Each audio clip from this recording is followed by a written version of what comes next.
Isra dan Mi'raj adalah suatu hal yang sangat jelas dan tegas, hampir tidak bisa untuk dibantah kecuali oleh orang-orang yang memang syubhat di hatinya sudah terlalu menancap dengan tajam. Akidah Ahlussunnah wal Jamaah. Dan ini akidah Nabi dan akidah para sahabat. Akidahnya Imam Syafi'i, ini akidahnya Imam Ahmad bin Hanbal, ini akidahnya Imam Malik bin Anas, ini akidahnya Imam Abu Hanifah.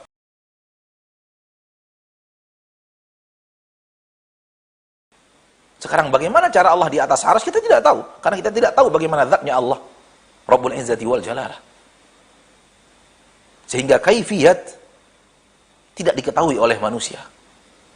Karena dia adalah bahagian daripada bahasan, cabang daripada bahasan zat. Karena dia adalah cabang dari bahasan zat.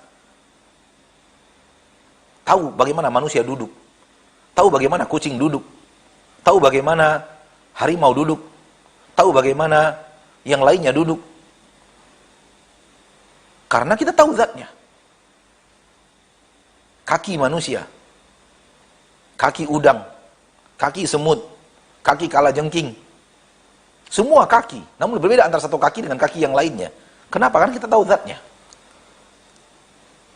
Oleh karena itu, barakallahu fik, bahwa hanya kita tidak tahu zatnya Allah dan kita tidak tahu kaifiatnya yang terjadi. Namun Allah memberitahu kepada kita bahwa dia di atas arsy. Bahwa dia di atas arsy.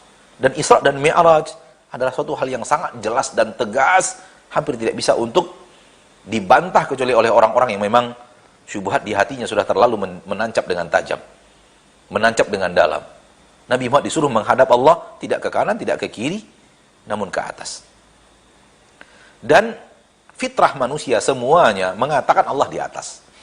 Fitrah manusia semuanya mengatakan Allah di atas. Sehingga ketika manusia berbicara tentang Allah, selalu manusia mengatakan, saya serahkan urusan saya sama yang di atas. Tak ada yang mengatakan, saya serahkan urusan saya kepada yang ada di mana-mana. Nggak ada. Belum pernah dengar sama sekali. Bahkan mereka yang mengatakan Allah tidak di atas pun, ketika bicara Allah nunjuknya ke atas. Biarkan Allah yang mengadili. Kenapa dia nunjuknya ke atas? Karena memang fitrah manusia menunjukkan Allah di atas.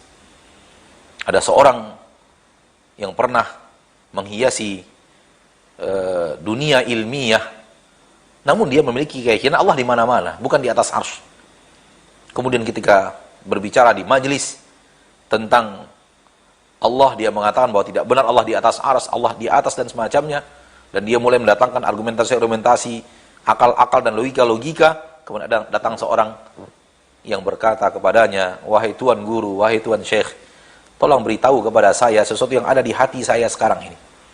Kenapa hati saya ini setiap berdoa, saya selalu menengadahnya ke atas. Saya tidak bisa ke kiri, ke kanan, ke belakang, ke bawah, nggak bisa. Ke depan pun tak bisa. Hati saya mengarah ke atas.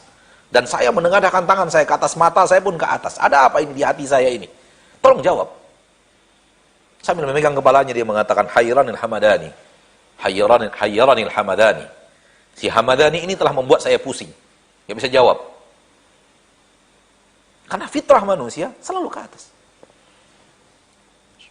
Orang kafir, ketika dia bahagia, dia nunjuk Allah ke atas. Apalagi kalau dia Nasrani dan semacamnya. Dia selalu mengatakan Allah di atas. Tidak melihat mereka menggolkan bola, lalu nunjuk ke atas. Apa yang mereka tunjuk di atas? Maka fitrah manusia. Dan sahabat saya pernah bertanya kepada orang Kristen. Usia 5 tahun, 6 tahun. Di mana Tuhanmu? Dia nunjuk ke atas, di atas. Dia masih muslim. Karena dia belum balik, tapi anak orang Nasrani. Nunjuknya ke atas, Allah di atas. Ketika dulu kita kelahi-kelahi dengan kawan-kawan kita ketika kecil, siapa jagoan kita? Tuhan yang di atas. Kecil kita masih. Anak masih ingat anak ketika bermain di usia 6 tahun, 7 tahun bersama teman-teman. Ketika sudah kita kehilangan jagoan kita Allah, sampai nunjuk ke atas. Tuhan yang di atas. Ini fitrah, semuanya adalah fitrah. Fitrah manusia yang tidak bisa lagi ditolak. Sehebat apapun orang yang mengatakan Allah tidak di atas, ketika mendoa pasti ke atas dia berdoa. Dan Nabi Muhammad mengangkat tangan setinggi-tingginya ke atas, minta kepada Allah. Kenapa Nabi Muhammad mengangkat tangannya ke atas? Karena Allah di atas. Dan atas tempat yang cukup Tempat yang benar-benar pas untuk orang mulia. Orang mulia diletakkan di atas. Sehingga ketika kita muliakan orang tua kita, kita ingin orang tua kita yang duduk di atas, kita yang duduk di bawah. Kenapa? Kita muliakan dia. Karena kita muliakan, kita letakkan orang tua kita di atas kursi, kita duduk di lantai. Karena terhitung kurang ajar kalau kita yang di kursi, orang tua kita di bawah. Karena kita tidak memuliakan orang tua kita. Dan biasanya para raja letaknya di atas. Sehingga sana mereka di atas. Karena mereka orang mulia, rakyat yang di bawah.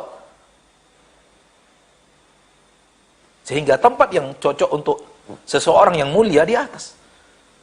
Begitu juga Allah, walillahil matsalul a'la. Ketika Allah maha mulia, maka tempat yang paling cocok bagi Allah adalah yang paling atas. Sehingga tidak ada lagi yang lebih tinggi daripada Allah subhanahu wa ta'ala. Engkau yang paling tinggi ya Allah, dan tidak ada yang lebih tinggi darimu. Ma'asyiral muslimin, ma'asyiral muslimat, rahimani wa rahimakumullah. Adapun pemahaman bahwa Allah di mana-mana maksudnya mengetahui segala-galanya. Bersama kita dimanapun kita berada, karena ia melihat kita apapun yang kita saksi, yang kita lakukan, dan dia mendengar suara kita apapun yang kita bicarakan. Ini makna bersama kita, ini makna di mana-mana. Bukan zatnya bersama kita di mana-mana. Bukanlah zat Allah bersama kita di mana-mana. Allah di atas arsy. Dan Allah bersama kita. Sekarang menyaksikan dan mendengarkan apa yang kita ucapkan dan menyaksikan apa yang kita kerjakan. Bukankah orang yang bersama kita, bukankah orang yang menyaksikan seluruh pekerjaan kita dan orang yang mendengarkan seluruh perkataan kita adalah orang yang bersama kita? Demikian juga dengan Allah, walillahil matsalul a'la. Allah mendengar apa yang kita ucapkan. Allah melihat apa yang kita kerjakan, berarti Allah bersama kita dimanapun kita berada. Ini maknanya, dan ini Allah tegaskan di dalam Al-Quran surat Taha. Ketika Allah berbicara kepada Nabi Musa dan Nabi Harun untuk pergi kepada Fir'aun dan berdakwah, dan Nabi Harun dan Nabi Musa mengatakan kepada Allah, kami takut kepada Fir'aun. Dia diktator, dia orangnya pemarah, main hukum. Kata Allah, la takhafa innani ma'akuma asma'u wa ara. Jangan takut, aku bersama kalian. Aku dengar kalian, aku lihat kalian. Aku dengar apa yang kalian lakukan, kalian katakan, dan apa yang dikatakan Fir'aun, dan aku lihat apapun yang kalian lakukan, apapun yang dilakukan oleh Fir'aun, dan aku pasti akan menolong kalian. Kebersamaan Allah bersama Nabi Musa dan Nabi Harun, pertolongan. Dan Allah melihat, dan Allah mendengar seluruh perkataan, seluruh dialog, dan seluruh keadaan yang terjadi antara Nabi Musa dan Nabi Harun bersama Fir'aun. Ma'asyiral muslimin, ma'asyiral muslimat. Ini akidah Ahlussunnah wal Jamaah. Dan ini akidah Nabi dan akidah para sahabat. Ini akidahnya para ulama terdahulu. Ini akidahnya Imam Syafi'i. Ini akidahnya Imam Ahmad bin Hanbal. Ini akidahnya Imam Malik bin Anas. Ini akidahnya Imam Abu Hanifah. Oleh karena itu, ma'asyiral muslimin, inilah akidah Ahlussunnah wal Jamaah. Adapun akidah yang lainnya bukan akidah Ahlussunnah wal Jamaah. Wa sallallahu wasallam wa baraka wa an'ama ala 'abdihi wa rasulihi Muhammad. Subhanakallahumma wa bihamdik, asyhadu an la ilaha illa anta, astaghfiruka wa atubu ilaik. Semoga Allah jadikan husnul khatimah usia kita tutup dengan husnul khatimah. Semoga Allah berikan kepada kita ilmu yang bermanfaat dan amal saleh, dan semoga Allah berikan kepada kita penjagaan dari neraka dan dari murkanya, dan semoga Allah bukakan untuk kita pintu maafnya, pintu taubatnya, dan pintu surganya.